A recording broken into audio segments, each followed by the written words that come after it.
Welcome to the LI Law Podcast. We feature legal issues and developments which affect Long Island residents and business owners. I am your host, Zehava Schechter. Our guest on this 61st episode is Paul L. Scrom, Esquire, partner at Halpern and Scrom Law at PLLC in Garden City, New York. Paul is a labor and employment lawyer who represents and advises employers and organizations on compliance and preventative measures in order to avoid expensive litigation and costly government penalties. Most of our discussion will concern employer-related issues. Please check out the show notes for more information about Paul and for his contact information. Please also keep in mind that we will not be providing legal advice to any specific questions. So let's get started. Paul, please tell our listeners about yourself and your law practice. Great. Thanks. Good afternoon, and thanks for having me, Zehava. As you mentioned, I am a partner at Halpern and Scrom Law. The firm was started by my partner, Jules Halpern, with the goal of helping businesses stay in compliance with the myriad of employment laws, federal, state, local, that affect the workplace. He saw a gap in between, the smaller businesses not having a sophisticated HR department. They were really getting left behind, and no one was really counseling them on these kinds of laws. So he started the practice with the idea of covering that gap and providing insight into compliance issues in the workplace. And how did you come to employment law? How did you choose this area of law? Yeah, so in law school, way back when, I started on the Labor and Employment Journal at Hofstra.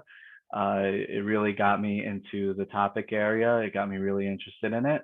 And in my 2L to 3L year, second year to third year in law school, I joined another Long Island firm as an intern. And that's where I really developed my interest and got to see, on the ground type work and how this area works. Okay, very good. So, Paul, there's a lot to discuss in connection with labor law and general tips to our listeners. We're going to primarily focus today on 3 issues, and the first one will be sexual harassment claims. What should our listeners know about developments in this area of the law? Sure. So sexual harassment complaints in the workplace really have been rising at a steady rate. In 2019, New York passed legislation to offer more protections for employees in light of the Me Too movement, right? During that time, there were a lot of high-level executives and people in the media and politicians coming under investigation for complaints against them or allegations against them of sexual harassment, whether it's their employees or actors and actresses in the Harvey Weinstein situation. So really the state passed this really state-of-the-art law in 2019 to, as an answer to the Me Too movement. So what that did is it expanded the definition of what constitutes harassment in the workplace. It requires all employers in New York State, no matter what size you are, to do annual training in anti-harassment and anti-discrimination. And it extended the statute of limitations for filing a complaint. So employees have more time, used to be 1 year, now it's 3 years, to file a complaint of sexual harassment with the courts in New York State. Okay, and so we've talked on a practical level a little bit about training. What other practical tips do you have for employers who want to protect themselves against a sexual harassment claim or prevent that? Right. So training is a big aspect of it. And then you have your HR infrastructure. You really want to make sure your policies are strong. So we do a lot of employee handbooks. We do 30 to 40 a year. And within that handbook is having a strong sexual harassment, anti-harassment policy. The state mandated the policy as part of that new law that I just mentioned.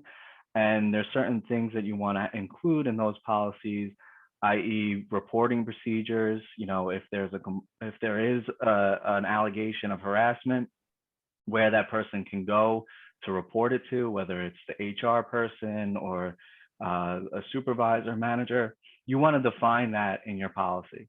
Okay. And do these laws also relate to other types of harassment, whether racially based or gender based? Are there any ramifications for that type of allegation? Yes, for sure. So these laws apply to discrimination as well, and other protected categories or classes, as we call them in our field: race, age, disability. All of those New York State protected classes are covered in the law. Okay. Are there also federal laws which address these sexual and other harassment issues, or is it primarily state based? There are federal laws. Title VII of the Civil Rights Act, that's the federal law that protects employees against discrimination and harassment in the workplace. And there's also some age discrimination laws that are a subsection of that, as well as the ADA, which applies to disability. Okay. Americans with Disabilities Act. Obviously, there's much more to say, and if anyone has a question, they can call you. They can look at the show notes and find your information. I want to move on to a second topic in this area of labor and employment law. Many of us on Long Island have returned to taking the LIRR or are traveling into New York City to return in person to work. And I want to speak about the New York City pay transparency law. What is this? Does it have a corollary on Long Island or elsewhere in New York State? And what do our listeners need to know? Sure. So this law, the pay transparency law, is a New York City law. So any Long Islander who has a business in the city or has employees in the city, which many of our Long Island clients do. They typically have a branch in the city, or their employees are working out there on various projects. They have to abide by this law. It's a law that requires you to disclose what the salary amounts will be for a particular position when you have an open position. So on the job postings, you need to post actually a range of what the salary is. And even for promotions, for current employees, you have to give everybody notice if they're applying internally as to what the range of the salary will be. Why was this law passed? Was this a gender issue that women were paid less than men for the same job, or were there other issues involved? Yeah, that's the main driver behind it, is the equal pay concerns that just as our society has kind of raised. You saw it with the U.S. women's soccer team. There are a lot of studies that show there are pay gaps from between women and men. So the city, which, New York City, they pass very progressive employment laws. They're usually kind of at the front of the train in that regard. They saw what was happening societally, and they developed this law and the hopes is that by being transparent, those pay gaps will start to go away. Okay. So let's move on to our third issue, that of the leave laws, paid family leave, New York City paid safe and sick leave, et cetera. What can you tell our listeners about this area of the law? Yeah, so this area of the law has become extremely important given the pandemic, right?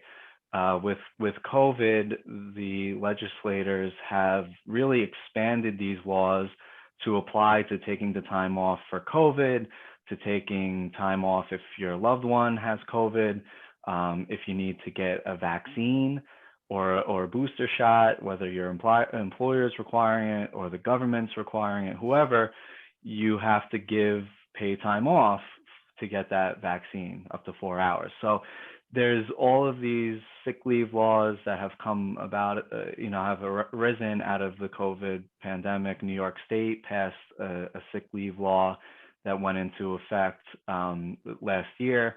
That was out of a result of COVID. They saw the need for just a general paid sick leave law when these kinds of situations arise. So every employer in the state has to now provide a certain amount of sick leave, really up to 40 hours a year of paid sick leave time. Is this a direct result of COVID, or it just happened to be There was coincidental? there was momentum for the general paid sick leave type laws prior to COVID. New York City, like I said, they're always at the front, ahead of the train. They had a New York City paid sick and safe leave law for years now. And a lot of other jurisdictions throughout the country have passed them. Washington, D.C., California, you see them really popping up everywhere now. So the state, did it for, made it applicable for the whole state, 40 hours or 5 full-time days of paid sick leave a year. It's a good thing. Okay. And that's a good segue to our feature called What is on Your Desk, a recent matter you had handled for a client. Sure. So, Paul, what's on your desk? So wage and hour issues have become really prevalent during COVID, right? When I say wage and hour issues, it's making sure as employers that we're paying our employees properly, including minimum wage and overtime for any hours that they work over 40. It really has become a concern in light of COVID because employees want to make sure they're being paid everything that they're due, especially during the stressful times of COVID. So employers are becoming more educated on, how to pay their employees properly, and employees are looking to conserve their jobs and making sure they're getting this proper pay. So right now we have a case. It's a small business. They were sued for not paying overtime to the plaintiff. The client failed to track the employee's time, and the employee is claiming that they worked about 60 hours a week, right? We know this to not be the case, but without proper time records, our client was put into a precarious position, and the burden is on them to prove what the hours worked were actually, right? Okay, very interesting. Yeah. Yeah. So what happened there? What could have been done differently had the client first sought legal intervention? Yeah, of course. So with our clients, we're very big on education and preventative work. We want our clients to stay out of trouble and avoid these types of issues, whether it's litigation or an audit from the government. And what we would have done is we would have told them, hey, you need to have time records, whether it's through a timesheet, handwritten timesheets, or a pay clock, a mobile app, something for tracking this employee's time, right? And if you have those time records, you don't have to later try to defend in court when they're saying they're working 60 hours a week. You actually have the time records. No, they used a biometric time clock with their handprint, and this is the time that they worked, right? And then you're not facing 20 hours of overtime where you shouldn't have had it in the first place, That's a very good tip for employers. Are there any other labor law developments which you see particularly on Long Island as opposed to New York City? Is there anything specific to the island happening? Yeah, the island, similar to the city, really has changed in terms of what the workplace looks like in light of the pandemic, right? The workforce on Long Island has trimmed to 1.42 million people with 109,000 pre-pandemic jobs that have yet to come back. And those Long Islanders who quit their jobs are among the 200,000 in New York State who quit their jobs. So that's a 48% increase from the 135,000 employees statewide who quit their jobs at the height of the pandemic back in August of 2020. So clearly things are changing. The culture of work has changed. You talked about the Long Island Railroad, how ridership is down 55% of pre-pandemic levels. That's a big, big number, right? And so we've become more comfortable working from home in light of the pandemic. And a lot of our clients are not forcing their employees to go back full time. We're really seeing a hybrid model, 2 or 3 days in the office and 2 or 3 days at home, right? So is that a good thing for employers that the employees are working from home? Does that lead to better productivity? What do you It think? really all depends. It depends on the type of business you're running. It depends on how well you're managing your employees at home and being cognizant of the issues that it creates. There's privacy issues, confidentiality issues, cybersecurity issues. Are your work platforms that you're giving your employees to work on safe? Are they keeping them safe? Workers' comp issues. If they get injured at home, is that considered a workers' comp claim? I don't know. It depends. So you also have to track their hours, which becomes difficult when they're not actually coming into the workplace. You have to get creative, whether it's through a mobile app or using Microsoft Teams to track time. There's a lot of different ways you can do it, but you have to be cognizant that these issues are created by a hybrid type of model. Yeah, Paul, you've brought up a lot of issues that are very important, and I encourage our listeners to reach out to you for further discussion because obviously we can't discuss more detail, but these are very important issues for which employers and employees need to be aware.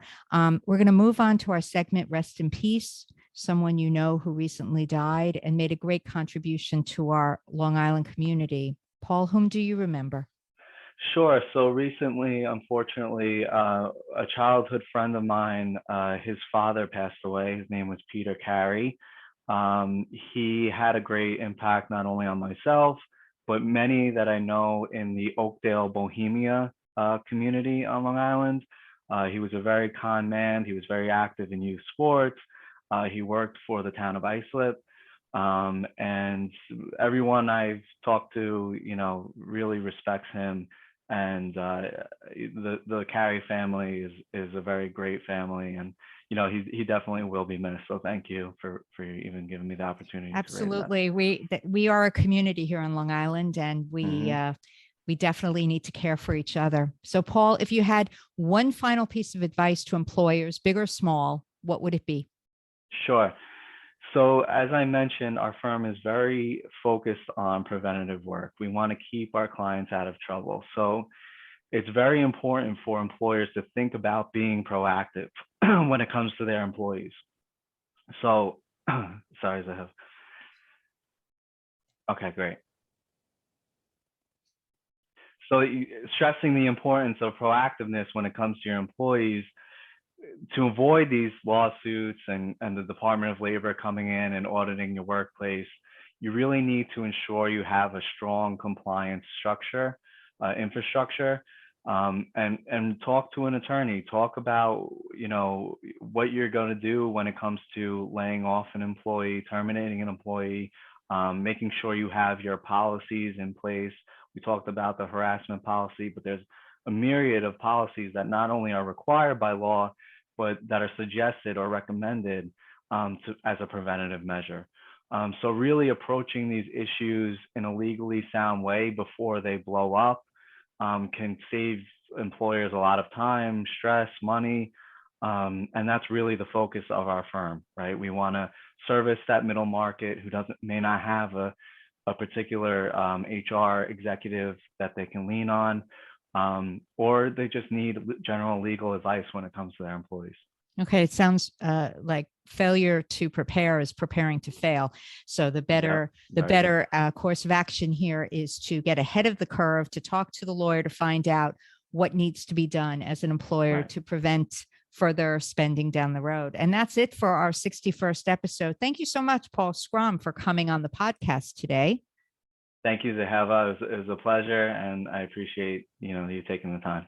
Absolutely. And to our listeners, please contact Paul if you have specific employment law questions or concerns. His bio and contact information are in the show notes. The LI Law podcast keeps you updated on Long Island legal developments and is your podcast for local legal tips which educate and entertain. Thanks for listening.